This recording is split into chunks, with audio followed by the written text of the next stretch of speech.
And we're back. Oh my gosh, thank you. Are back. Yes.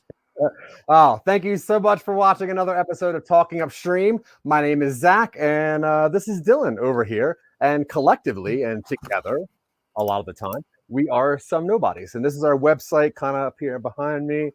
You can check out all the weird stuff that we do. You might have listened to one of our weird podcasts. You might have seen Dylan show up on a D&D podcast where you might have seen me on Jeff Waskin's show. You might have watched this show many, many times, and we appreciate it. Either way, we are just content creators. We like to think of weird stories that we haven't seen before and explore them and hopefully make them into something. And obviously, the show's called Talking Upstream because what we're trying to do is talk ourselves up to a streaming service. We are trying to sell out aggressively and quickly because we need that money. We can desperately. use that money. Dylan, until we get that money, how are you, sir? I'm doing okay. It's been a weird week, but I'm doing okay. Yeah. Now, if you don't know, we live in Colorado, and it has been weird temperatures this week. It has been record-breaking highs, kind of chilly at nighttime. It's been weird. Yeah. And it is. It's supposed to snow this week, so yes. I love Colorado. I'll take it. Whatever. Whatever. We need it. Everybody says we need it. We need it. We need it before the fires come. Okay, so if you were watching last week, we had an amazing guest. We had an amazing. Zach, how are you? Hey, you know that's the one thing I like about you. You always take your time and make sure that my mental health is. I'm great. I'm great. I'm always great. Okay, cool. Living the dream. But let me get back into it. Sure. Yeah, I am great. Thank you very much for asking, Dylan. Last week we had a great show. Mr. Drake now was on. We came up with a very cool concept, which I ended up being. I was having a lot of fun. That's a good one. Cool. But we have a very special guest this week, and I'm super excited. So, Dylan, do you want to please introduce our guest this week? Sure. So this week we are joined by Jess Paul. She is an actor, a writer, producer. She has a bunch of short films, and I'm going to let her talk about the specifics now. Hello! Oh, there she is. Hello, Jess Paul. How are you? I'm wonderful. I'm living in my own little galaxy and enjoying the Talking Upstream. You're basically creating a new story to not only enjoy, but to explore. And I appreciate that. Yeah. Yeah, and thanks for bringing the galaxy because that is the best place to explore. I chose a library. Dylan chose a where are you? A writer's desk in his home office. It's my den. It's my lair. Den. Oh, cool. Yeah, right on. So, Miss Jess Paul, I can't afford a tower yet. I know, man. We're working on it. We'll get to that later. But Miss Jess Paul, do you want to tell our friends and family what you're into? What are you up to these days? Oh my God, I'm into too many things, really. Like I've maxed out on all the hours of the day in which I can, do all the things that I want to do, include making fake food hair accessories. But I have a variety YouTube show that's really bad for my brand because it's like 10 different topics and there's no one that's possibly interested in all the same things I am. But I'm an actor. I'm a producer. I live in Los Angeles in order to be those things during the pandemic. Not very helpful, but I am enjoying my time here. I'm enjoying my life. And if anyone else is interested in my life, all you have to do is Google Jess Paul or find me on any of my socials at This Is Jess Paul, but you won't go there. You don't know me yet. We're going to get to do that this episode. Yeah, at the end of this, Yeah. please stop. Don't watch the end of this. Go check out all of Jess Paul's amazing artwork. She does some very, very cool stuff. I actually met her on a different show called Talk Creative to Me, where she was showing off a lot, like beautiful pieces of pie that you could wear on your head and donuts. I can show you guys here. I mean, listen. I am the kid that shows their mom every single piece of crap so that she'll put it on the fridge. Like I'm that person. So here's the pie I think you were referring to. Whoa. This super realistic. Yeah. Yeah. God, it's beautiful. While in Hollywood, I want to try to contribute as much as possible. So I sell to sometimes movies, sometimes stage plays. Very, very famously, fake pies are bought off the internet for the show The Waitress on Broadway. I didn't sell mine to Broadway. I sold mine to a drag queen who was doing a number from The Waitress, which is honestly better in my opinion. I'm much more proud of that. So this one went there, and I have tons of other things, but of course I didn't have the foresight to move them all towards me to show them off. But you guys get the picture. If you want to see more, you can Google Jess Paul art, which it will bring you there. It will bring you to all my fake food on Etsy, and you'll enjoy it hopefully. Yes, and I have stalked it, and I have drooled over some inedible things. So that's the best compliment when somebody's saying that like they're so upset that they can't eat my food. It's like, I feel you. I honestly get hungry. I just had donuts today. I have Sunday donuts every Sunday for the most part, and actually, funny story. One time at the same donut place that I go and eat my Sunday donuts, they gave me the wrong one. Like they put it in the bag, without me seeing. And it was just like a regular glazed donut. Cause when I go, I like to get a little bit jazzy, I like to find the really unique ones. Cause so what I did is I brought the donut home, put it in a container, put it in my closet and petrified it for 2 weeks. Then I made a silicone mold of it. One of my best-selling products. I sell real molded donuts. Here, I'll show you it. It's over in the corner that I didn't get. Yeah, she just leaves food. So here's a tower of donuts. Wow. These are something that I make. I need to put my earphone in to hear you guys laugh and enjoy of my donuts. So wow. So we've got breakfast cereal, recognized. Yeah. We've got, for those people who like blue flavored stuff, and the classic pink sprinkle. This is the most popular. This is very, very Simpson popular. donut. Yes. Wow. Yeah. So do you sell those by the dozen or just like I do. I give bulk discounts for selling by the dozen. That is wild. That is incredible. If I can ask, what are they molded out of? Like what are they formed from? Yes. I take both. I can sculpt out of clay food because some things you cannot put into silicone because they're like apple pie filling. You can't really mold that. So sometimes I have to make stuff out of clay, but here's a great example. So this particular donut, see, it's very perfect and round and smooth. I molded this one out of clay. I sculpted this one out of clay. This one is that petrified donut that was in my closet. So it has like a really realistic texture to it in a very organic shape. And so you cast those in silicone, fast acting silicone. And then I run them in, this is memory foam. It's squishy, it's soft, and it's very flexible. I think that if you can get a better view of my donuts. But yeah, it's memory foam, and that means it's super lightweight, it's super durable. I'm like getting a workout doing that. I'm the best salesperson for this stuff. And yeah, I basically live in a fantasy. I don't even know what adulting is really like. It's been really hard for me to figure out what I'm supposed to feel like as an adult because I'm just surrounded by make-believe every day. And I'm really grateful for that. That's great. Yeah. Now, are like donuts and pastries those like the best sellers, right? Because that's what people want. Well, so I started off with donuts. And if you think about it, I try to pose this to people. Think about how many possible foods of all ethnicities there are in the world. Then think about all the variations, the colors, like take a pie. How many different pies can you name? So I started at the desserts and the bakery items, and eventually I'm just going to work my way out to as many foods as possible. There's this practice in Japan. It's called samparu, and it's kind of related, but I haven't quite reached the Japanese market because they're way across the world from me.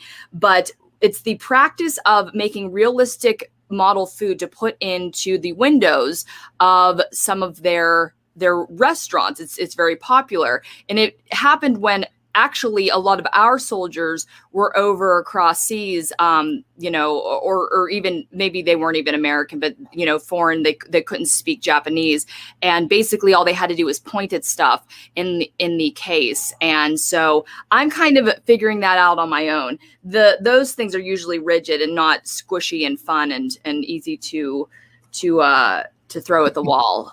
But I do think I have something special, and that's what I want to do in this world. Like at the end of our lives, don't we just want to offer something unique to the world? Which is what you guys are doing, because you're coming up with a brand new story every single time you do the show. Yeah, but unfortunately, none of it you can nap on. So I think you're there, because you can just fall right asleep on that stuff, which is great. And not only are you an amazing creator of delicious looking headwear, you also create movies and projects the same way that we would love to, which is not that we don't love your delicatessens. No, I understand. But obviously, outside of what Dylan wants to do, I would like to make some movies. So I was very interested in talking to you about your creative process. So if it's okay, we could talk about that. Now, what got you into that? Was it the desire to create something, or was it the desire to act in something, or just to be a part of it all? Yes, I don't know how universal it is when it comes to actors that write and produce and direct, but this goes down to the bare basics of the foundation of my personality. You could have predicted this of me when I was like 2 years old, and not listening to my dad as I ventured out into the neighborhood, or making my own little play stories with my Barbies. But I always wanted to be a performer. When I was younger, I wanted to be an actor. Like when I was since I was 10 years old, I really liked it. Everybody congratulated me when I was on stage. And then as time went on, it became the art form that I respect it to be today. And then as I grew and learned about the actual filmmaking process, it was about post college, because I didn't go to college for acting because I felt like that was a dumb idea. I'd probably make so many enemies when I say that, but to go, you would go to theater school, and I didn't want to go to theater. I wanted to be in movies. So I instead went for art school. Isn't that a better idea? But it all worked out. It really did. I do have a day job that involves my degree. I'm a graphic designer, and I basically, scrounge up some of that money and some of that, the notoriety that I get from the things that I've already done to hopefully produce the things that I want to produce. And it all does come down to, like I alluded to in the beginning of answering this question, that I realized that in this day and age, it's so easy to start a podcast, to make a low budget movie, to be picked out of the crowd to be an actor, that I always believed you have to do every single thing in your power to kind of mold your own career, and turn it into the thing that you want to make, because things are so much more accessible than they were even 10, 20 years ago, as far as filmmaking equipment, exposure to big audiences. The reason that I started acting at all after college is because I had another YouTube show called Wrecked Radio, and it became somewhat popular. And I did that from my dorm room for no money. Like, I actually am still using some of the cheap ass stuff that I bought when I was 19 years old, trying to just light myself for my bedroom talk show, where I talked about emo and pop punk music and tried to like write jokes. It was something that's basically kickstarted the whole idea of, oh, I can kind of do this myself. I don't have to let anybody, pick me out of the crowd. I don't have to sacrifice my own choices. I don't have to suck anyone's, I can do this myself. I can be my own producer. And so the things that I've produced so far and then plan to produce are things that I want to build my catalog off of. I want to, be the pilot of my own star line. And that's what I try to do every single day. Yeah. Now, were you a like concept creator before you started acting, or was that something that kind of came afterward? I mean, I know you had a podcast before, which obviously that's a bit of creation itself, but did you ever like write stories or movies before you started acting, or was that afterwards? Yeah, I'll give you the timeline. So I never had a podcast. I'm the podcast guest. I am like the universal podcast guest that's on everybody's podcast, and I never had a podcast. Maybe I will someday. But what I did is I started acting when like I said, when I was like 10 years old. So the idea of wanting to be a performer was that early. YouTube didn't exist yet. Then as I was working my way up to understanding like what it meant to be a performer, what it could be, what it could look like, because there are going to be actors that are coming up right now that might never see themselves in theater and streaming, if a movie's successful, because streaming has become so prevalent. So when I saw the horizon changing for how technology works, how this entertainment industry is shifting, I realized that YouTube could be kind of an avenue. And well, I mean, separately from that, like I started the show kind of just for fun because I had gotten this not the same MacBook, that would have been a very long time ago, and a very good MacBook, but I got my first MacBook when I was going into college. So it was the first time that I could like listen to all this music that I never heard. I could just get it off of like our download sites and stuff like that. And I fell in, and I realized I was watching YouTube shows that, they broke down some of the barriers and showed you behind the scenes, and they just had a green bed sheet hanging up behind them, well, now you don't even need a green bed sheet. Sometimes they'll do it for you, some of these apps. But I realized like, oh my God. So you mean in my free time while I'm, in between studying on the days that I have off, I can make a show, and it worked out. And so they are separate but related things. Like I view them as very much helpful to each other. To be honest, if I wasn't a YouTuber, I would not be the performer I am today, just because I made myself, and a lot like you guys, you guys are constantly practicing and stimulating your brains for this storytelling, that this show is so much more important than I think even a lot of people understand, because a lot of people who want to call themselves writers, who want to call themselves actors, they don't practice their craft enough to actually be able to say that with honest, integrity behind it, to say that you're a practicing or a working whatever, because we just a lot of the times wait for people to give us permission. And we're now in an age like this is the time where you can't be waiting for that. You have to go out and do it yourself, or else you're kind of a couple steps behind all the people that are doing it themselves. Now, speaking of doing it yourself, Promenade, that was something that you wrote, produced, and directed and starred in, right? All four of those? Oh, all those things. Yeah, that's great. When did that story kind of pop into your brain? Let's start there. When did the story of Promenade, was it a writing thing first, or did you actually write it to be all of those things, to be able to produce it yourself? Here's the story and here's the intention. So it all started when I went to Sundance. I went to Sundance in 2014 when one of the shorts that I did not produce, write, or anything like that, I just was one of the lead actors in, it went to Sundance. It was probably one of the biggest things that encouraged the rest of my career, aside from like the YouTube, which was like, okay, that was popular and everything. But now I was in a movie that made it to Sundance. So I watched this. So basically I went to a theater in Salt Lake City, and I got to see that film on the big screen in a theater, amongst all these people. And it was in the way that Sundance and any festival works, is that they're in a shorts block. So I got to watch my film with about, 8 to 10 other short films. And I watched this one called Best. It was 3 minutes long, including the credits. It was like, was it including the credits? Yeah, it was very short. Basically, it was like a scene.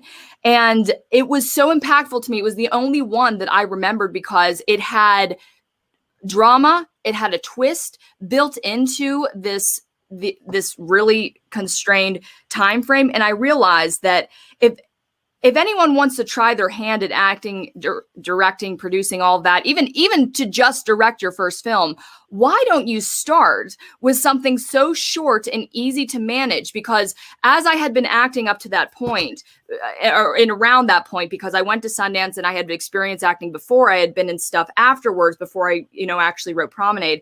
And I realized that people that when they're starting out, these filmmakers, they pour so much time and money into these gigantic projects that they have no reason to finish, because you have these volunteer actors that have to drop out or cut their hair or move away. You have this, this time, like you're going to your day job and you're trying to, keep these talented people together. And that just doesn't work all the time. Reality is that people have only so much time and volunteer, in their heart. I had stayed on a project for years after like the entire cast dropped out, and I just had to watch that happen. So I realized that if I wanted to try my hand at directing, because I had never before done it before Promenade, and I wanted to see what I could do in that short amount of time. And to be honest, when I was doing it and done with it, I didn't expect it, even at that point, to be like the best thing that anyone would ever watch, that they'd ever see. I wanted it to be practice. And then when I went to the festivals and had a drink with all the other directors, I'd say, I made Promenade, tell me how you think about it. And they would say, oh my God, it was great. I'm like, okay, but what didn't you like about it? Please tell me. I want to learn. This is my first film. Like, tell me at least one thing that you criticize about it. And then over time, I collected. This is one of my favorite ways to annotate a script, to get notes, is to give your script to multiple people of multiple ranges, like an audience member who doesn't write, an actual screenwriter peer, a mentor, a teacher, a paid service, give it out to those people and then collect all of the criticism and see which ones overlap. And that's probably the thing that you need to work on most. So Promenade was made to be my trial of just directing. And the story itself came from my first feature film that I ever wrote, again, when I was in college, 19 years old. It was called Jesse's Girl, and I still want to produce it today. Time is ticking because I will no longer be able to be the college student that's supposed to play in this. But I've always written films just to act in them. That's the main goal. That's what I did it for, and continue to do it for. If somebody wanted to buy my script and not include me in it, it basically might as well not exist, because that's just what they're for. And so Promenade was a little slice of life. It wasn't exactly the same, but I kind of cannibalized my own character and basic themes to make this 4-minute film with credits, to just make my footprint, put a little toe in the waters of filmmaking, if you will, because I had produced one feature before that, one feature after that, but I had never directed, and I produced other shorts too, but I'd never directed my own short that I had written and starred in. And so I just wanted to see what it felt like, Now, when you write, when you get down to writing, you have an idea and you capitalize on it. A lot of people get asked like, oh, where do you come up with your ideas? Which I think is kind of a useless question. When you have an idea, how do you go about capitalizing on it and actually developing it and putting it down? Is there a specific method to it, or is it just madness put onto paper?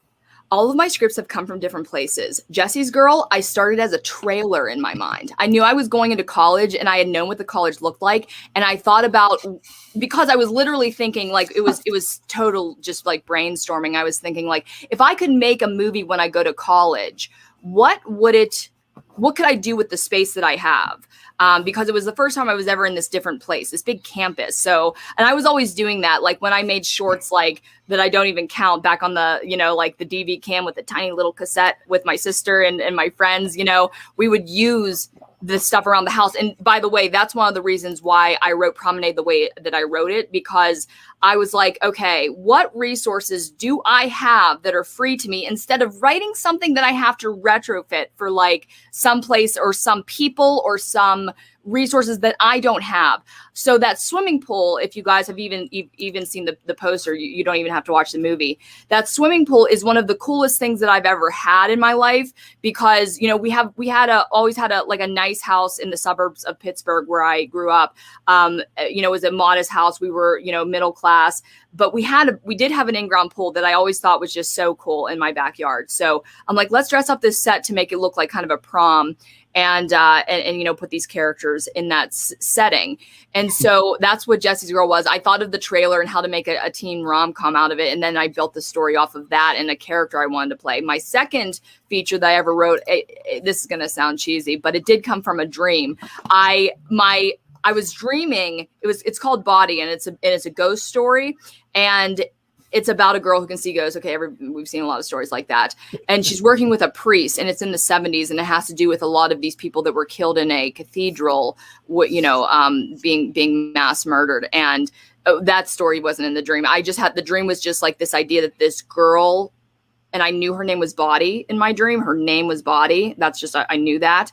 And she was seeing a dog barking, and she told her friend who was a priest that dog saw a ghost. And that's all I had. And my roommate woke me up because I was going to be late for class. And the only reason that I remembered that dream was because she woke me up. I thank God all the time, because I would have never, you know, written one of my favorite stories. So it comes from a lot of places of inspiration. Usually it is a character that I want to embody, because, I mean, doesn't that make sense for me, for what I've said before so far, that I you know, I write characters for myself and scenarios that I understand. My third feature that I'm not yet done with, because I'm that kind of writer that's not, you know, firstly a writer, I want to be a performer. So I've been sitting on my third script for a couple of years now, not having finished it, but it has to do with the art scene. And that's obviously where I grew up, you know, my education and being part of those kinds of people. So yeah, it comes, you know, write what you know, write what you want to be. And that's what I did. Yeah. That's the origins.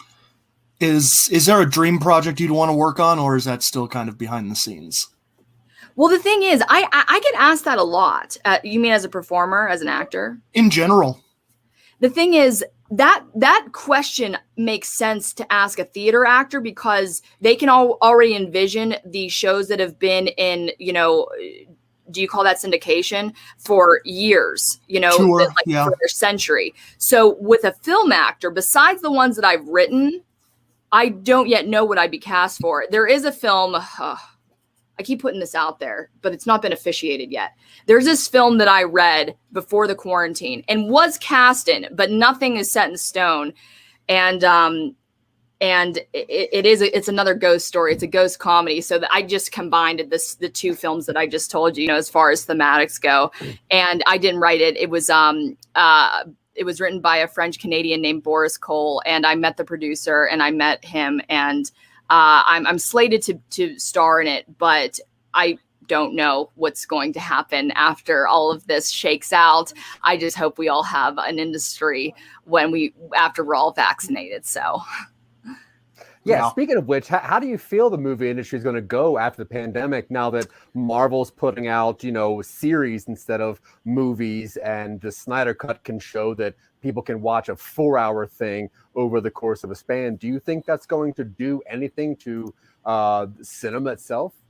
I do not think that the modern film industry is going to suffer. It's going to shift, you know, and I'm not really completely sure in which way. You know, we saw from the Godzilla box office that people are very excited to get back to theaters. So before the pandemic, a lot of people did speculate that, you know, cinema wouldn't be a thing anymore. We're going to go to streaming. You know, all AMC had, you know, filed for bankruptcy, whatever. And I believe this is my general thought for the entire pandemic. Though it's been a harrowing journey, seeing all of the stops and starts, and, you know, it's really upsetting death tolls and everything that we've been through for the whole year. I believe that people will be ecstatic, including the ones that have been very careful during this whole thing. Like I barely left my house but for groceries of this whole time. I actually stopped acting. I stopped auditioning during the pandemic just because the things that I'm auditioning for, because I've only been in Los Angeles for a year, they're not really worth, getting the COVID virus over, possibly dying or being hospitalized or spreading it to people that are close to me. So I took the year not off. I was working very hard to save money at my day job, but from acting, yeah. And I'm, as soon as I get my vaccine, I'm going to be emailing my agent. I'm back. Send auditions. Yeah. Now, going back to writing, are you someone that has a lot of weird ideas that you keep kind of cataloging and then go back to them? Or do you have the kind of brain where you're like, I need to focus on this one script that I've been working on for a while now, and you put most of your mental effort into one project? Or are you like me, where it's just like 90 ideas every single day and you lose toilet paper that you're writing on? Okay. So yeah, that's a good question. I usually don't have a whole lot of projects that I'm working on at one time.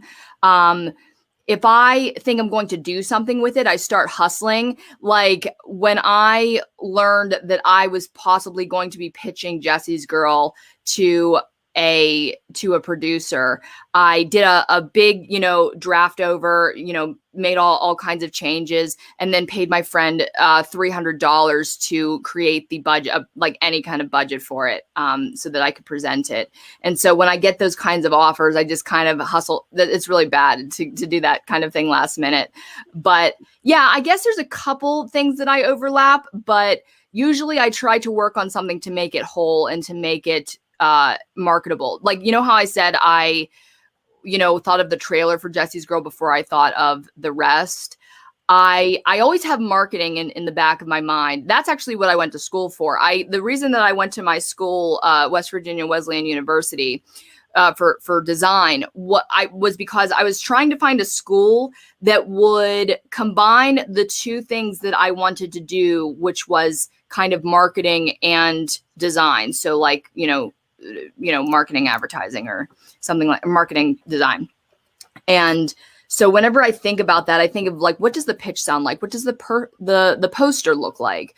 What audience would this be best for? And Promenade and Jesse's Girl being LGBT, it kind of exists within that audience. Our world is getting so big, and I know this through the idea of YouTube, that we think that our success is going to level, like our absolute pipe dream success is going to level on being the most known person in the entire English speaking world, an A-list celebrity. But as I'm going through my life and exploring this world that I call being a creative professional, I'm realizing that it's a lot more about finding your community, and they can be big and they can be small, they can be vast and specific.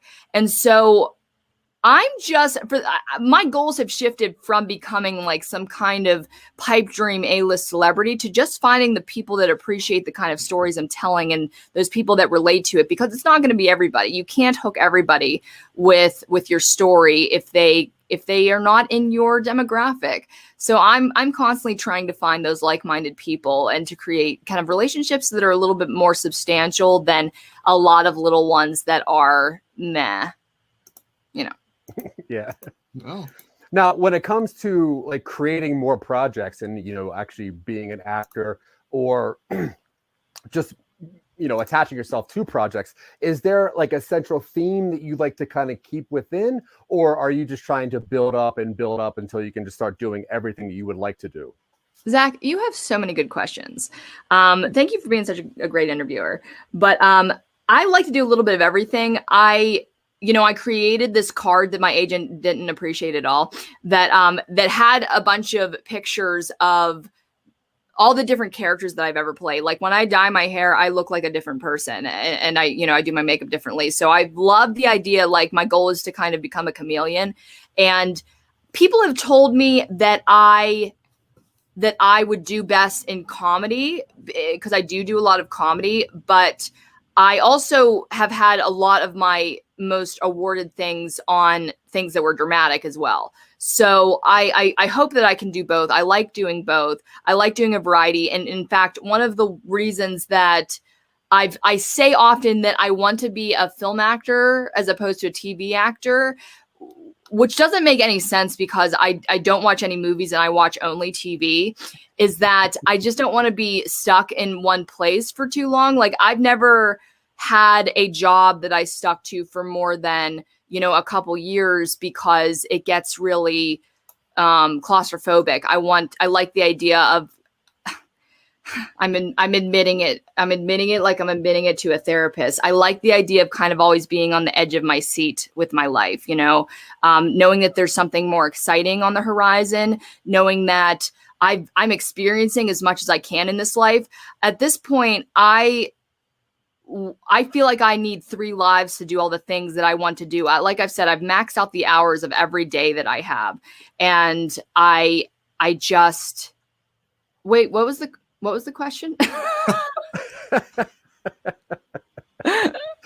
I've gone so far that I don't actually remember what I was trying to answer. Well, it was, what is there like a central theme to what, all of your projects? No. Or are you just like no. the central theme is well written. Like when I get a script because I read a lot of scripts, I've always, annotated for people, given notes and everything like that. I still do that to this day with my friends. I want writing that genuinely makes me laugh or is honest. Not that like we have to write true stories every single time we write a script, but it has to convince me that these are real people, real lines, real talk. That's kind of why I can't watch a lot of movies, because they're at this point, and people can give me recommendations for stuff that break this mold. But in movies, people talk like actors, people talk like characters. There are lines that almost are, for some reason, inevitably recycled every single time, yet we never say them in real life. So I tend to gravitate to things that are well written in that sense, that, they're fresh. They, the characters speak like real people, even in a supernatural setting, even in a scenario that's a little outlandish. I want to believe that these are people that I'm watching. And to be honest, I think a lot of modern shows, especially Netflix shows, have done a really good job with that, making us believe that we could possibly be watching real people. And that's at the base of all the characters, all the kooky stuff that I try to come up with for my characters. It does have to be at a foundation of reality a little bit, at least. I like that. Yeah. No, that's so absolutely yeah. good point. Obviously, like I'm running out of time because I like to get onto the creation part, and I'd like to talk to you. So if you were to be given like a script to work on something, would you prefer it to be a larger budget like project or a smaller budget to kind of get the grit out of it? I've never worked on a larger budget project, so can't even relate. But the thing is, and this is what I truly believe, when you are given a bigger budget, you're obviously given a lot more things that you can do with that budget, obviously. But I found that the most intelligent, the scrappiest filmmakers will find ways around, the money aspect to do what they want to do. And I think that's magic in itself. Like there's no greater magic than a filmmaker who is able to make an adequate and touching movie without even having any kind of budget whatsoever. So I tend to think that, well, I'm going to be an indie producer forever, I think, because when you do climb the ladder and you do get more money, then you have to sacrifice kneeling to the producers and the executives and everything like that. So as long as it is a well-written script, I'm on board. It almost doesn't matter unless like the quality of the production is like, like really questionable. It's like, oh, this isn't going to go anywhere. So. Yeah, I was very surprised when Dylan, when he wrote his first script for us. The initial idea was like, oh, we'll just film this on our phones, we'll figure it out, and it was like maybe we don't really know exactly everything we should. So we reached out to a couple people, and we found some incredibly talented people that are willing to work on our project for free, just because of the script that Dylan put together. So we we got a great director. Savannah O'Neill. They're fantastic. We got a great cinematographer. He came with like cranes and drones and like different props and stuff. A sound guy. There's this editor that reached out to help us out from Chicago. A composer that we know, and literally was like, look, we just have this script for like an 11-minute thing, and it's something that we actually created on this show, and people are like, this is so interesting, I really want to work on this. So yeah, I really agree, and I don't think that if it wasn't for this show, the script that Dylan wrote and the people that we've met on here, I don't think that I would have believed that there are people that just want to create art for art's sake, and that was just so incredible. And looking at like the dailies and looking at like the shots they were taking, I'm like, how is this our world right now? This is so cool. Yeah. So I'm very thankful for independent producers, independent filmmakers. They are a magical people, and even people like you, you're out there and you're making stuff for the love of making it, and that's beautiful. And that's the reason we want to do it. That's why we do it, because we like. And that is such a testament to you guys, that somebody was able to see what you've done already. Even doing this show, to see that your creativity and your will to work was so strong that they invested their time and their resources into you. And as I was, and this kind of goes back to what I was saying before about doing things myself. One thing that I also did, in DIYing my success till this point, was basically qualifying myself for the people that want to pay me. Because again, we have a lot of these people that want to call themselves writers, call themselves directors and producers, yet they never gave any actual reason for anyone who would invest in them to trust them to do that. They don't have any examples. They don't have like even a catalog. People are like, oh, no one's going to hire me for this stuff. It's like, well, you got to show that you can do it, because there are too many other people out here doing that already. And when I started auditioning, I mean, the Immaculate Reception, which was my Sundance movie, I didn't have a reel up at that point because I had just started acting 9 months prior. So I started auditioning. I got that role 9 months into me film acting at all in my early 20s. And the thing is, though, I had this reel from Rect Radio, and it's the only thing that I was able to shop around. And if you've ever seen that show, it's a green screen. It's me standing in front of it like Joel McHale on The Soup, giving crappy crass jokes about my favorite punkers. But it was able to show so many more things. It was able to show my demeanor on camera, my sense of timing and comedy, my mannerisms, and then above that, my will to self-produce and to that go-getter attitude. So it gives you so much more when you take things into your own hands. And I really do believe that if you do want to make it as far as you think that you can do, you do not wait for anybody, just do it now. I forget what the question is again, but there you go. I was just saying, I appreciate indie filmmakers. Oh, that's right. I appreciate them too. No, you're great. Jess Paul, you are boundless energy. You have so much creativity inside of you, and you are gorgeous, and we appreciate you. But now we're going to get into our part of the show. Because I got to prove to Dylan why I'm worth his friendship. No, you don't. You've done that time and time again. Yes. All right, fine. Okay, so before we get into our pitches, just some people we got to thank real fast. International Broadcast Media Television, thank you so much for having us on there. Thank you for giving me a website link that sends me virtually to my best friend so I can talk to him and throw some stupid ideas, and so I can meet some very creative people like Jess Paul and everyone that I've met and that are well more talented than we are. So thank you. We got Mick Manhattan with Scene Snobs. Thank you for believing us, and thank you for having our show on there. That's super, super cool. Some East Coast people. We have Tanya Sheck and Sarah Tkachuk, and also Scott Curtis, one of the best interviewers and podcasters out there. If you like being interviewed, why not be interviewed by the best? Really. The guy asked me questions that I never thought about before, and it was stunning, and I was trying to be funny, and I came off incredibly sincere, and he got the best out of me. So check out Scott Curtis. He is phenomenal. Okay, and thank you to Jess Paul. So please go check out this. You're welcome. This is Jess Paul. Jess Paul's art. She makes some incredible stuff, headwear and movies. So that's cool. Okay, Miss Jess Paul. So obviously, this part of the show is where Dylan and I will pitch some ideas to you. And because we don't like to decide anymore, you get to pick and possibly help us make your own whatever it is. adventure. Yes, Yeah, I'm all for it. That's it. Okay, so I have been throwing out this idea for the last couple episodes, and people have not been playing with it for some reason. But I'm going to keep going because I think it's funny. And let's see if this is the one. Yeah, this is character based. I know you're a fan of characters, so this will give us an opportunity to create a bunch of weird characters. So I had the idea. I love reality show. Reality Me TV is one of too! those things. Dude, I watch so much reality TV.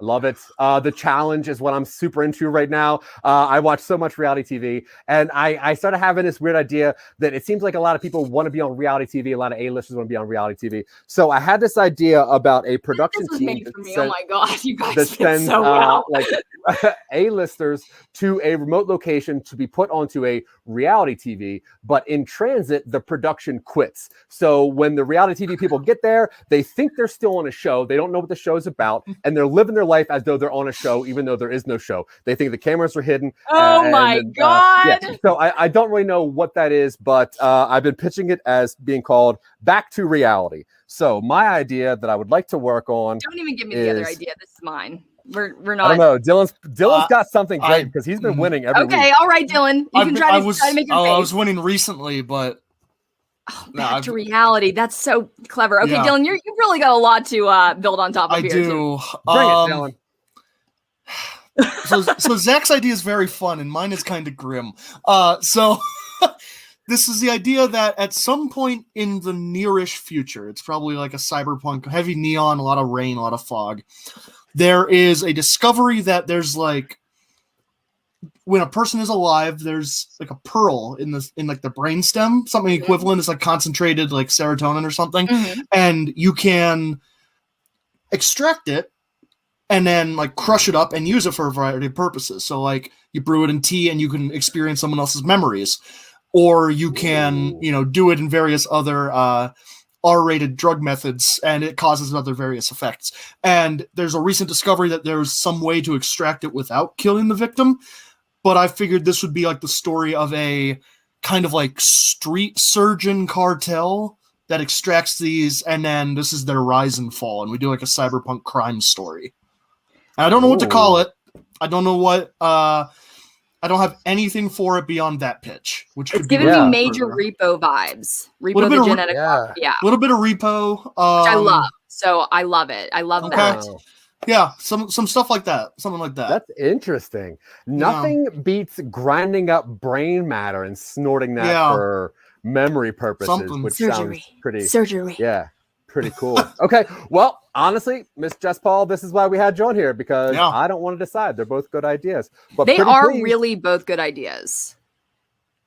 But I have to say, I feel like Zach's was particularly made for me. And I think that somebody else would do a lot more with Brain Pearl, in my opinion. So Dylan, this time, I'm sorry, buddy, but I'm going with Back to Reality. And I even love the title. Like, oh my God, do I love like a punny, clever title. I'm not taking it personally. This gives me a week off, kind of. Okay. I know Dylan's I'm going to help. I want to help as much as possible. Oh, of course. No, it gives him a week off of like thinking of something else for this week. Okay. That again next week. Oh, okay. Gotcha. Yeah. Okay, so back to reality. Yeah. Now, I didn't see much in this. It was when I was watching Tropic Thunder and looking at like some behind the scenes of Apocalypse Now and realizing like how bad some filmmakers are and how interested some people are in just becoming celebrities. So I like the idea of taking like Tropic Thunder and then the idea of like that Fire Island mishap and putting the Fire Fest, the Fire Fest, and then putting like reality spin on that. So so there's these actors that have to go somewhere remote, and for some reason they just think that the cameras are all hidden, and then they start making a reality show in the middle of nowhere. Yeah, that's pretty much all I got. So have you ever seen, or do you guys like Drop Dead Gorgeous? Is that the same? Is it the movie where Kirsten Dunst beauty pageant?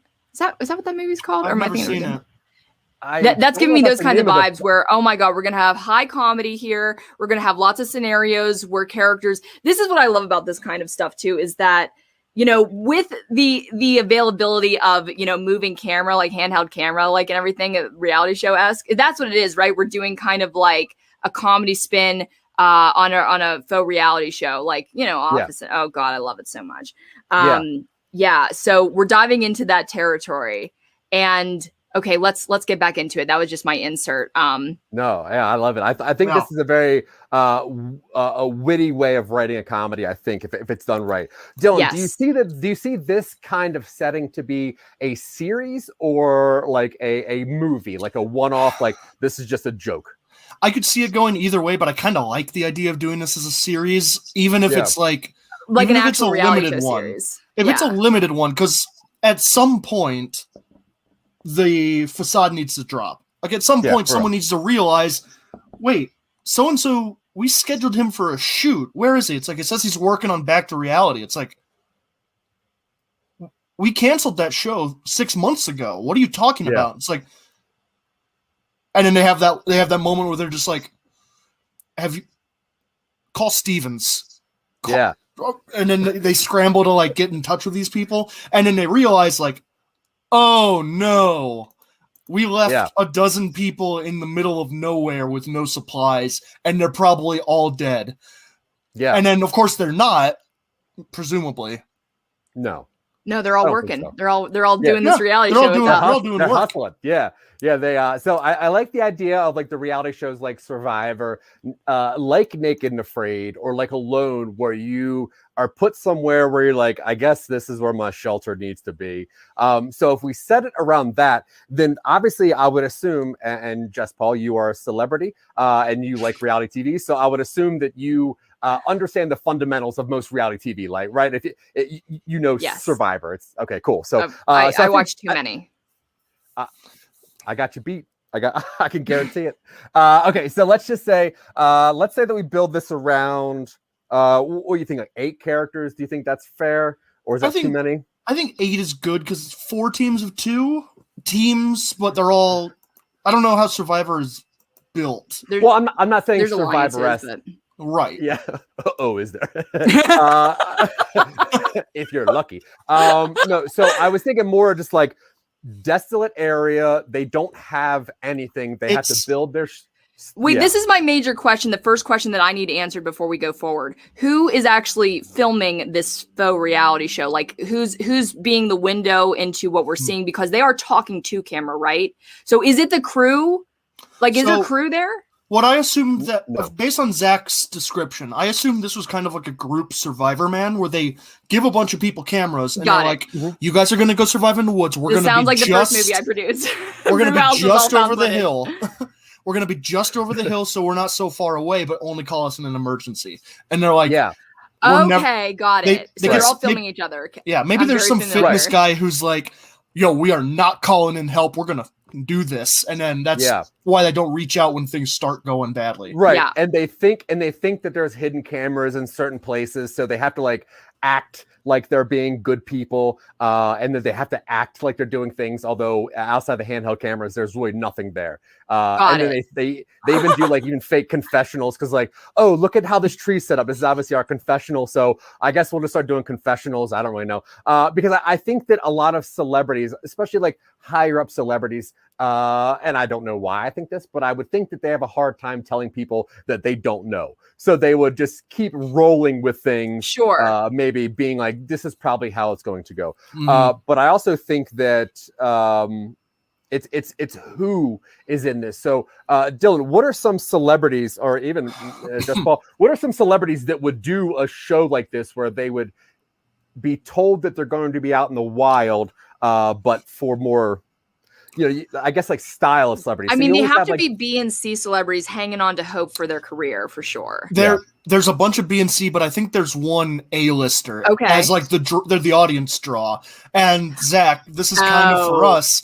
I'm saying we make a copycat of Joe Rogan. So there's a fitness bro who's out there in the woods doing workout routines with like fallen logs, or like he fashions a set of dumbbells. He's like got to be fit to survive, and he's got like a bunch of rocks on a branch, and he's doing lifts.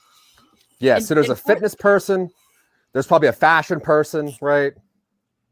If you think about all like types of media and celebrity, there's going to be like just a regular actor. The heiress's there's- younger sibling. Yeah, Oh just my a god, ve- yes. Because they're not the heiress, they're the younger sibling, so they've got something Yeah. to prove. Yeah. Who else do you want to see on the show?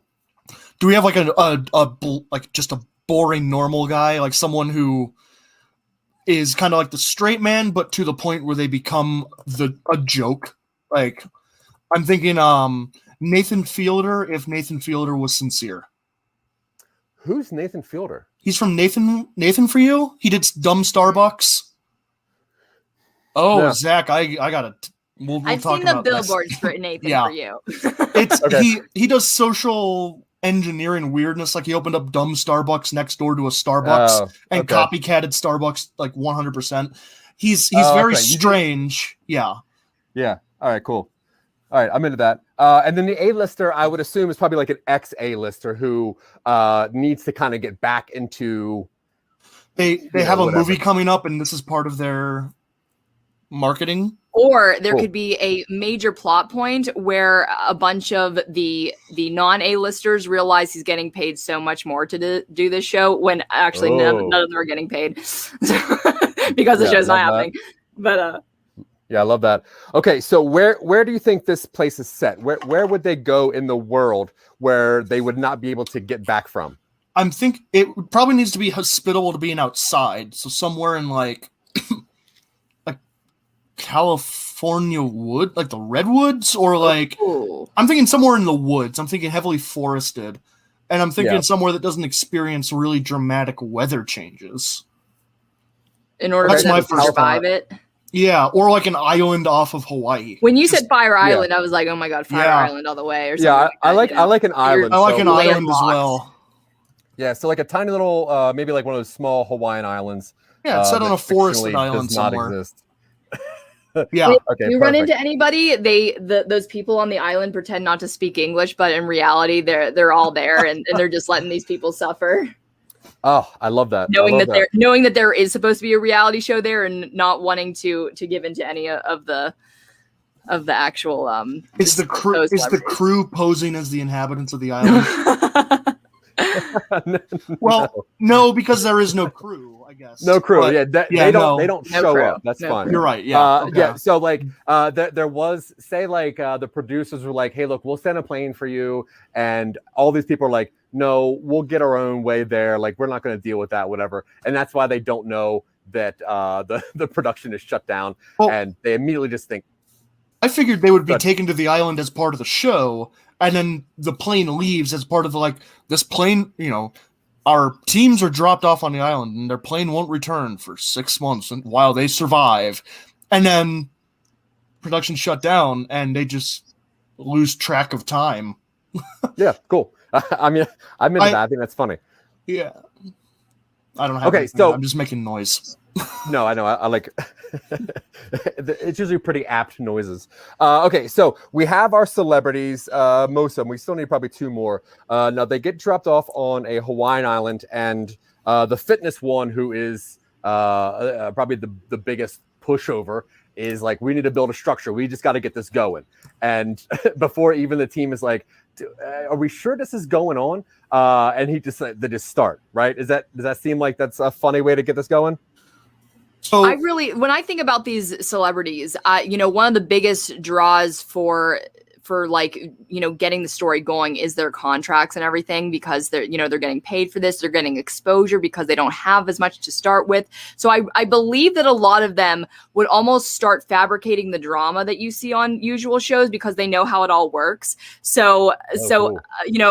off the bat, these people might make friends and alliances, but also start gossiping about the other members that are on the island. And really, because celebrities know how these shows work. So we're really going to see both the underlayers of a reality show and how the actual celebrities that are on them or the participants will actually try to conduct themselves. I like the idea that they land and one of them tries to immediately take charge by establishing a structure or a shelter. Yeah. And then the rest of them are just like, this is not a good location for it. It's like, what are you talking about? It's like, Well, Like, point up I and there's also like a wasp nest or something. I thought the tide was Yeah. going to come in like at 6 p.m. and just like first day, it just Yeah. wipes out the hut. They do a beach house and the tide sweeps it away Yeah. that first night. I also like just the idea that they immediately start getting into alliances and like starting like, we probably need to vote these people out. And even though no one knows what kind of show this is, what they're doing on the show, they're just like just assuming. So I like the idea of alliances. I like the idea of starting the drama by talking about how much this A-lister got paid. So I think that's great. I do like the idea of production dropping them off. That way they have the cameras and stuff. Because I like them having their own handheld cameras, and which would make them think that it's more of a reality show too. So I think that's cool. Okay, so what are some other things, Dylan, that you think they would start hopping into? Oh, wait a minute. I have an idea about that because I'm really trying to qualify how that all makes sense because that's what I try to do. I'm like, okay, how would someone believe that this whole thing was together? So what if, okay, this will put a whole twist on it. I might be jumping to the end here, but what if the whole twist about how this reality show, how they actually got themselves on the island despite it being canceled, was that a rogue PA or somebody lower down the totem pole kind of knew that it was canceled because of funds, pandemic, whatever, but they actually try to facilitate this as their own experiment on to see like what these people would actually do. And that's how they kind of get there because that PA facilitates the transportation, some of that equipment, and it's basically his own mastermind. And that's kind of like the twist we have in the end while all the comedy pursues beforehand and we see what actually does roll out. What do you think about that, guys? I like that. I like it getting canceled and then the PA is like, I'll take care of getting them back, and then just doesn't. They're like, well, I actually kind of like the whole idea where like the PA gets fired and knows that this is supposed to go down and is like, ooh, I'm going to do this on my own to prove to these execs that I know what I'm doing. Yes. And my own show. Because again, like how do you get these people onto this island? Because I mean, realistically, they're going to have to get there somehow. So if that PA or that like whatever you would call it, like maybe he's like maybe one of the co-producers, and he's the person that was supposed to email everybody, but he just doesn't email them that it's canceled and just goes on with the plan anyways.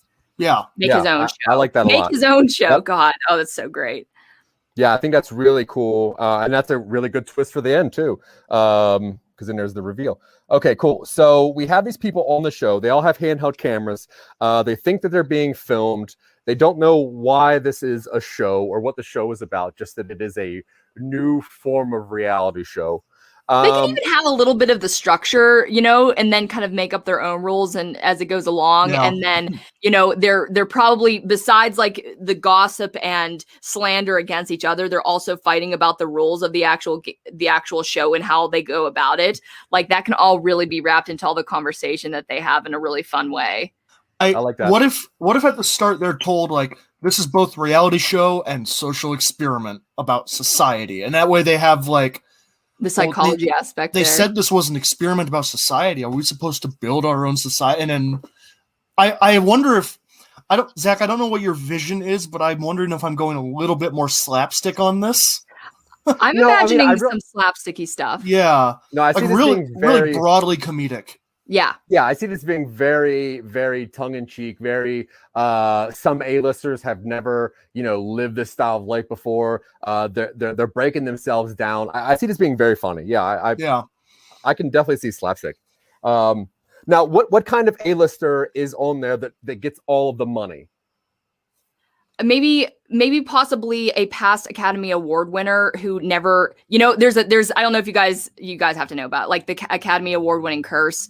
I don't know if it's an actress thing, but like they get an Academy Award and then never do good roles for like the next 5 years. Yeah. So one of those guys that like, was on the top of the world for like a second and then like, oh, he hasn't made a movie in a little bit. So they want it for their first starring role and have never gotten good one reviews. Of those young ones. Yeah. Or is it somebody with a scandal that's trying to come back into separate characters? I think I was going to say the other characters can definitely have their own scandals. I think everybody should have their own reason for basically trying to redeem themselves in this show.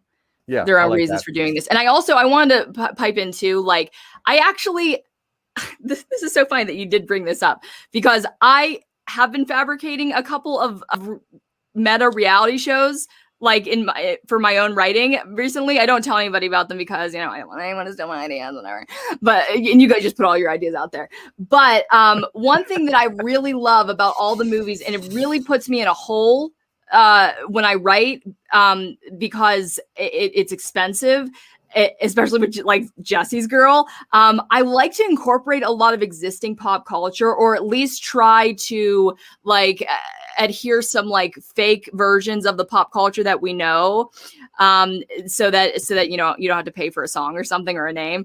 But I really like the idea that on this reality show, it's very meta, very aware of other reality shows, and like when they do talk about this stuff and do kind of develop it, they kind of talk about kind of and play with some of the conventions of reality shows as well. That's a broad statement to make, but I want to focus on that if we can too. That would be fun. I like that. Like they're talking to each other about what style of show this is. Like, yeah, oh, this like is things like that a Survivor. before, because something that I don't care for in a lot of movies, and it's like how many zombie movies are we going to watch before people talk about knowing what zombies are? Like they've been around for like decades now. Like we know how this works. Like why doesn't anyone in any of these movies reflect our actual reality? That movies exist, I like that. Yeah. Character idea. Washed up musician. Oh, rock star or somebody a has to rapper. be there with a guitar ruining every single campfire. Yep, love that. Oh, that's great. Washed up. Okay, so some of the people on here think that this is a Survivor style show where they need to like build their sets and everything. Some people on here think that it is like the challenge where they're going to go to a very big elaborate house and live real world style. So there's really no true idea. And other people thinking it's Love Island and they're all having sex with each other. Oh, yep. And then and then Johnny Depp's on there and he's just like, I just want people to like me again. I don't really care. They offered me a position and I didn't read the contract. Yeah, but I brought wine. So one thing I've always wanted to see in a reality show parody is somebody actually sit there, like after everybody talks shit on all of the people they've already, that they have already met, and they go, and then it finally cuts to one of the really well-meaning like actresses that just goes, "Yeah, I just came here to make friends." Yep. Every single episode of reality TV, people are always like, I'm not here to make friends. I'm not here to make friends. I'm not here to make friends. Yeah. I'm just friends. Okay, so they start off and what do you think they divide into teams? Is that what they would do? Or I don't think so. I think they struggle for who like the leader is. Yes, and I really do see a lot of alliances and enemy team like kind of like being created there in the initial. Like I think that's kind of what naturally would happen in that scenario anyways, and like both with celebrities and if like you're trying to figure out how a reality show works. So I agree. If we do 8 characters and we have 7 right now, we can have them start off just trying to figure out what kind of show this is, and then at some point they're like, fine, I'm starting my own team over here, and we break into 4 and 4. But they don't go very far because they don't know what's going on. So they just kind of like settle on opposite ends of a beach, and they're like, "Hey, one fire. Hey, stop moving the line. We drew that line last night." He's like, "I'm shifting it over so it's fair," and they're like wiping it off the sand. Yeah, I love that. And to riff off of that, even I feel like, and I'm talking more about thematics than actual plot points, but like. On top of that, like if we keep going to the cameras and we add a little bit of post editing into it, where like you see different names of reality shows and different styles of filming pop up, as well when they're trying to again establish what kind of reality show it is, so that a couple different teams are literally doing all different kinds of reality shows. I love that. Yeah, I think that's great. And I think that do you think there's anything in the idea of like having the people sit down maybe the first night and be like, apparently what we're doing is creating a new reality show. We have to come up with our own rules. And like some are like, no. And then when they break apart, like Dylan said, then one team's like, I think we should start voting people off. And they're like, what are you talking about? Like to who? Yeah, to where? Yeah, I like what? I like the idea that the first night they all sit down together and they're like, so what are we doing? What's up, guys? My name is Billy Westerman. I'm a country western musician. And I know you guys have probably heard about me, but Yeah. I had that scandal where I said the N-word back then, but I'm a changed person. Yeah. I also brought my mouth harp. Bang, bang, bang, bang, bang, bang, bang. Oh God. You're the worst. your song "Love Is a Party" just was the defining song of my high school years. Yeah. Totally blurs the line of country and EDM. Loved it. Oh my God. Okay, so night one, the 8 people sit down and they try to talk about what kind of show they're going to create, since nobody really told them what was going on, and they all have their favorite reality shows. We mentioned a lot of different kind of reality shows, and that's when the two factions start forming, where one group thinks that it's more survivor based and they have to start building their structure, and the other group thinks maybe it's more what's like another style of show. Do you think Naked and Afraid kind of works? I think Survivor, man. I think someone is like, they dropped us off here and we have to survive. And he like, okay, cool. Pulls out like a massive knife. And it's like, how in the world did you get that on the airplane? It's like, yeah.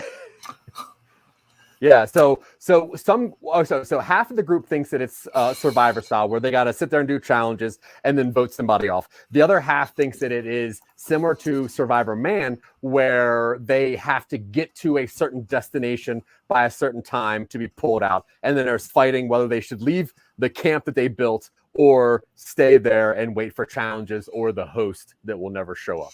Right? Is that seem kind of funny? yeah. All right, so then we get to like day 2. Just in my brain, like I'm like thinking like, even if the movie here like even starts with more than what do we have, like 8 people, but it pares down after a while, after people start dying, and like oh my God, people are dying in this thing, for real, instead of getting voted off. And that could really that could be, because when I think about the reality shows I actually watch a lot of competition reality, skill-based competition reality, like Ink Master and Face Off. I love those kinds of things. So to eventually maybe turn it into that kind of parody, we could start knocking people off. Do the first one who dies and then really dies, do they just like, I guess it's the end of, we've been here for like a week, I vote off Billy. And they all vote him off, and then he's like, what am I supposed to do? It's like, I don't know, get out. And then he walks off into the wilderness and like, gets eaten or falls off a cliff or something. Or he actually finds like some kind of society and is fine. Like, yeah, he actually finds a boat and gets out of there. The very first. Oh my God, that would be great. Yeah. What if the first person that actually ends up leaving, is the one who survives? Yeah. Yeah, he kind of comes back and just like, what? Whoa. I guess I win. Yeah, he comes back and he's like, oh man, I can't believe that I was on that show. To go, that show was canceled. What are you talking about?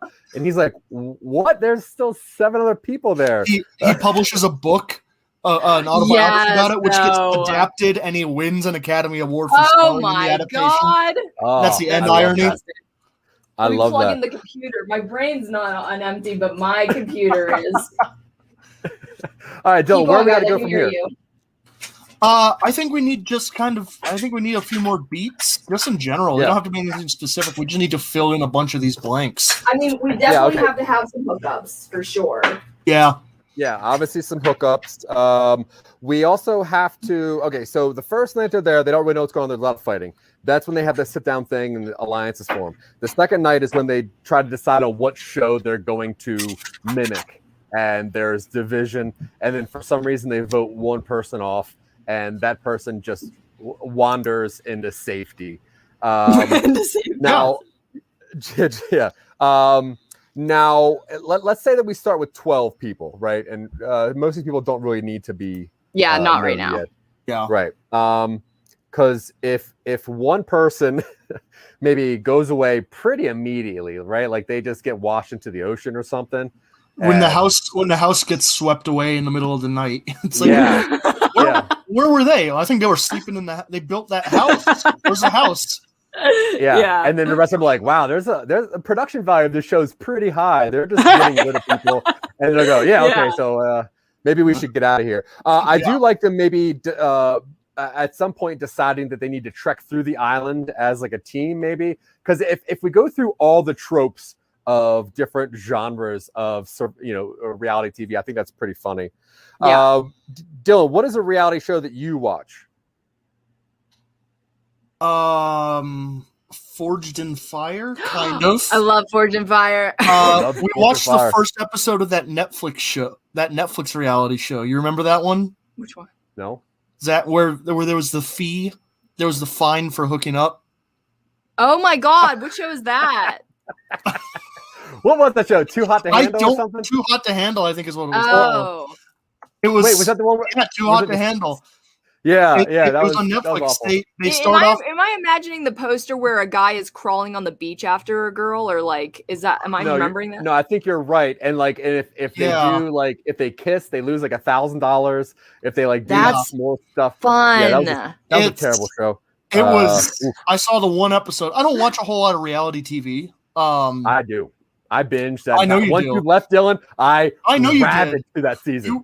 You went through every episode. Oh God, I'm such a sucker for reality TV. Okay, so see, this is the thing. That's where you really see people act like people. I know everybody's putting on a front and they're trying to play up their own character, but it's not scripted line for line. You know, you're seeing how real people react, how defensive people can be when they are wronged, and because that's what people really do. And that's why I think it's so fun. Yeah, I love it. Like when you watch MTV Challenge, you're like, these people just work on their bodies. They're so insecure, and then they get a little bit of alcohol in them, and they got to fight because they don't want to be looked at as, whatever. TV no, gold. I think I love it. Okay, so they build a shelter. That thing goes away. Maybe a couple people perish. They decide to trek it through the wilderness, I guess. Yeah. And then maybe they decide that they're probably on some sort of cooking show. So maybe they got to find weird things to try to cook.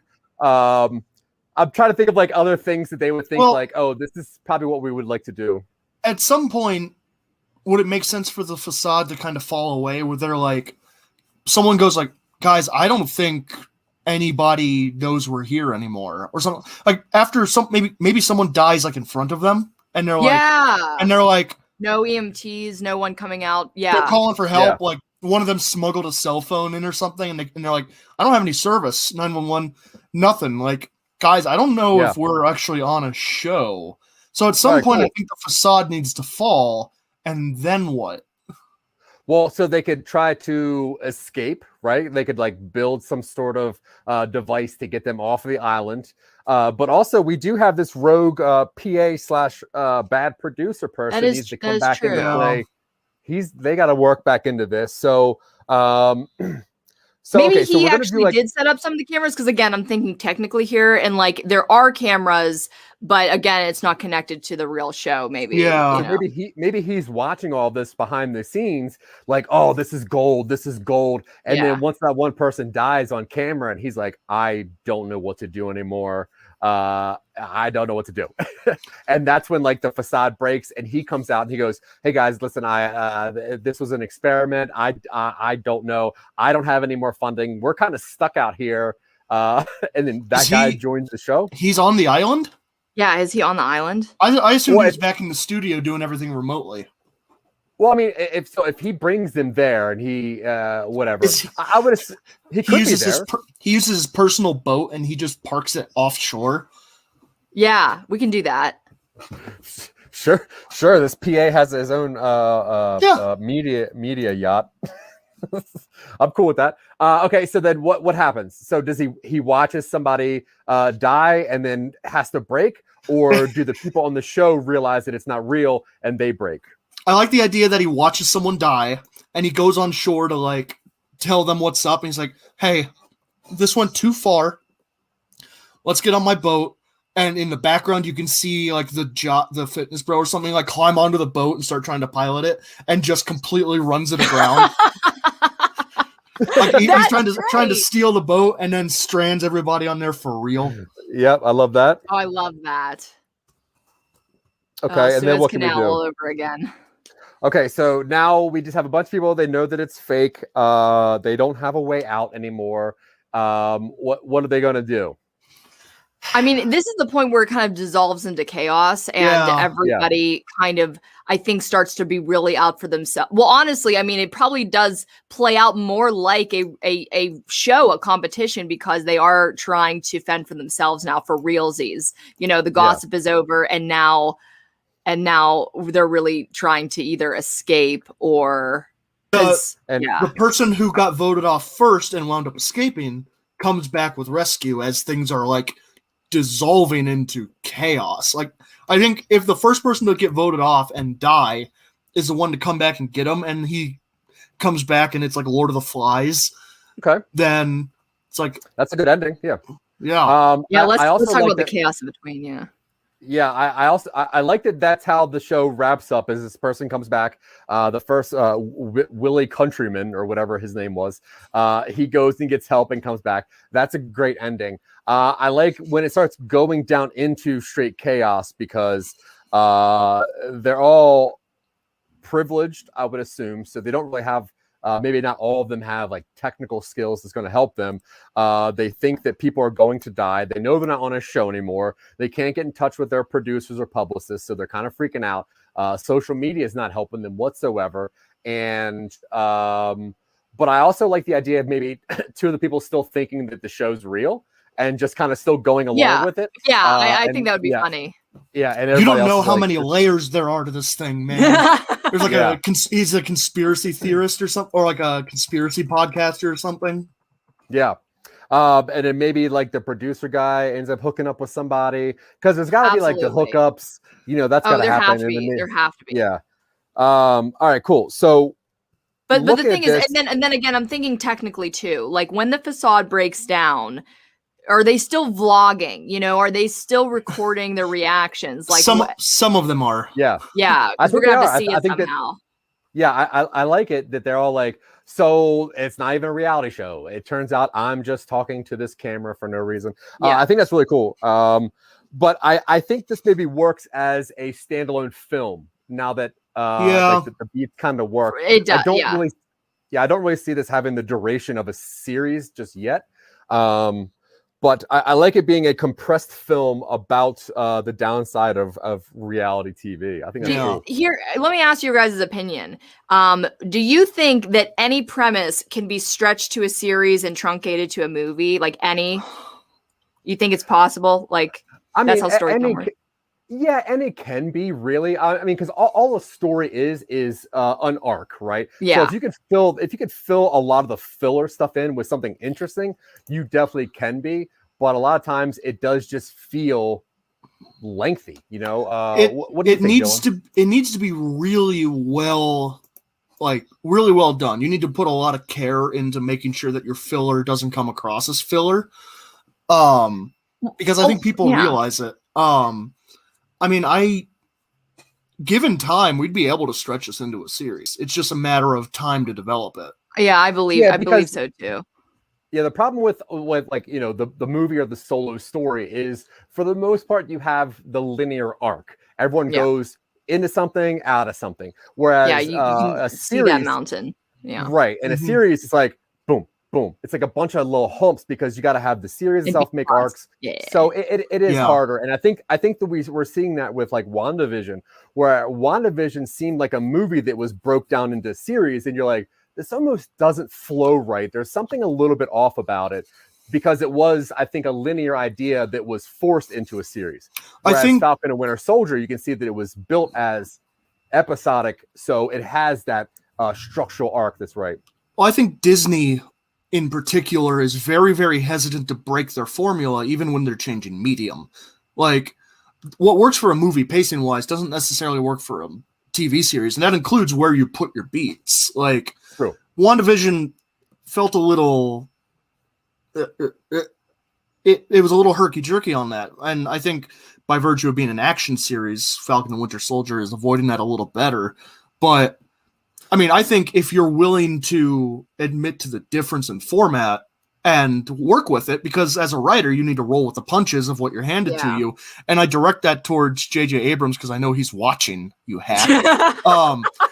No, you got to roll with the punches. You can't just be like, this is what I want to do. And that's what I'm gonna do. You have to be like, all right, now I'm talking about like what to do if you establish a series. But if you're adapting something from a movie into a series, you have to be able to be like, well, I like this from the original. How can I make it work in a longer format? Right. But there are some times that we write something and it's like, look, this is only a series. I don't think that we can put this into a one solo thing, just because it's almost like this is someone's life, which has to feel repetitive. So, one of the first things that we always try to figure out is like, what kind of story is this? And first, it does make sense for this to be a series, because I can see it in my brain is like tuning in to a couple different weeks and seeing how this goes. But once you start breaking it down, it's like one concise storyline might be the most efficient way of hitting all these jokes properly. It's just keeping it all together. And I think there's something to be said for not trying to wear out the welcome, or like not trying to wear the joke thin. If you go too long on a certain premise, sometimes no matter what you put in there, you're like, all right, they're doing the fake game. They're doing the fake reality show thing. Yeah, we get it. Come on, get over it. Yeah. So and you can see this sometimes with documentary series where like there's a documentary that's a solid 2-hour documentary. Yeah. But for some reason Netflix puts it into 6 episodes, and you're like, I feel like I'm retreading a lot of the same ground. Like I already know this stuff. So that is one of the things that Dylan and I really work against, is like, if we're going to put in a series, how do you keep it fresh every single time so people are interested? Well, isn't it so interesting with the development of the like Netflix 10 episode limited series, like how we've kind of gotten used to that. And then you go and you watch a network television show for the first time in a while, and you're like, damn, they got 24 episobinge out of these characters. How did they do that? And a lot of it, like, because I'm watching SVU right now. I binge Supernatural, you know, and it's like, binging a show really opens your mind up to a lot of how these shows work, because it's so truncated. You're binging it, you're seeing these things, and like, did you guys ever watch Supernatural? Yeah. Like it's like, damn it, why won't they just stop lying to each other? If the boys would just tell each other everything every single season. They did this for every season. They just would not tell each other everything, and then it would just always, that's all they ever needed to do. And they would find new ways and new reasons for them to avoid telling each other the truth about something instead of working together. The interesting thing about SVU and Supernatural and that style of show is that they are effectively monster of the week shows. And that's where all of their longevity comes from. And you notice it in the personal conflict, where it's like, Stabler, man, get a grip. You got to calm down, buddy. You're being suspended for like the 5th time this season. Right. It's episode, oh my God, it's episode 13 and you're on suspension for the 4th time. Like, man, come on. And then eventually, after like 2 or 3 seasons, they decide, you know, the status quo needs to be shaken up a little bit. And then and it's kind of the same thing that happened. Dean dies or something like that. Spoiler alert. Dies again. Again, yeah. Or Stabler, but it's kind of the same thing that happens. Yeah. It's like with Lost. Like a Lost, it's like, okay, you have this very cool idea for a series, it works. But then by like season 3 or season 4, you're trying to extend it. So you're trying to build in a fake storyline so that I can keep the repetition and keep it poetic. But then you got to just rely on your character development, and that's where everything just goes bad. And compare that to shows like Maniac on Netflix, which is effectively, I love it.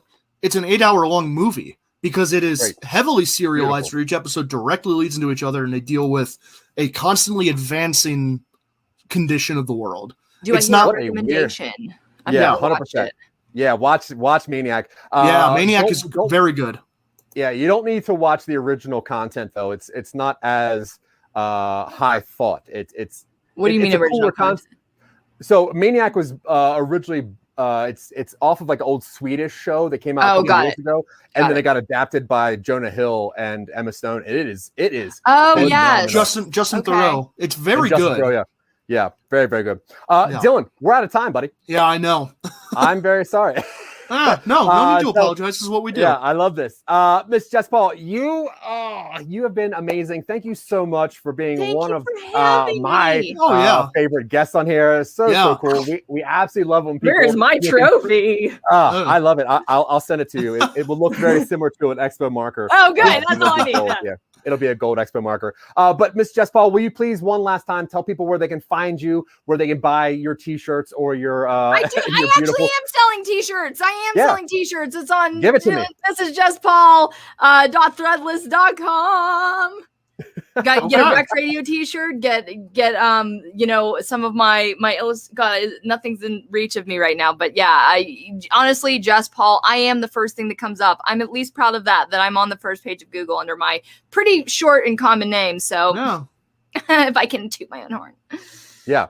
And I will say that if you go to Jess Paul's IMDb page, her photos are so aggressively different and so. Oh yes, thank you. What a beautiful collaboration of photos for somebody. Yeah. I was like, wow, this is really cool. You go to anybody else like this. I'm like, which one am I using? I guess I'm just using the main one. Yeah. But either way, Jess, you have been so great. And thank you so much for hanging out. We love creators. We love anybody who likes to think outside the box and just wants to create some stuff. And as you can see, we made this weird thing, which we're calling Back to Reality. And I think it's a great start. Yeah. I love it. I'm into it. We'll probably work on this soon. And if you don't know, we do a live version of this on Twitch every single Tuesday where we're trying to develop the stories more, break it down, actually get the plot points so we can get to a script that we can do a reading of. But while we are out of time, once again, please go visit. This is Jess Paul. She is amazing. She's very talented writer, producer. She even makes fake cupcakes that you want to eat. You probably can't. You could. I don't care. It's up to you. You probably try. You could definitely try. Do not sue me. Yeah.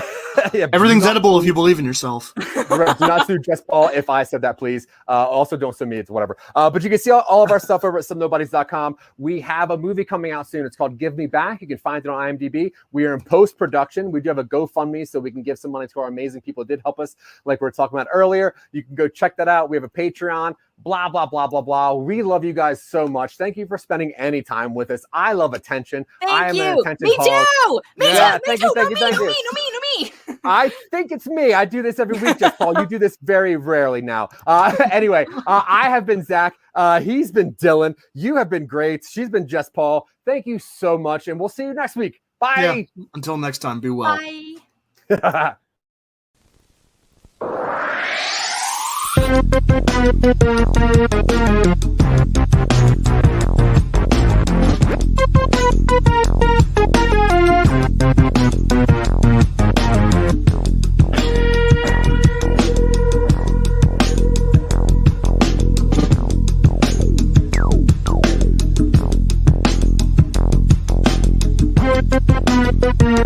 Thank you.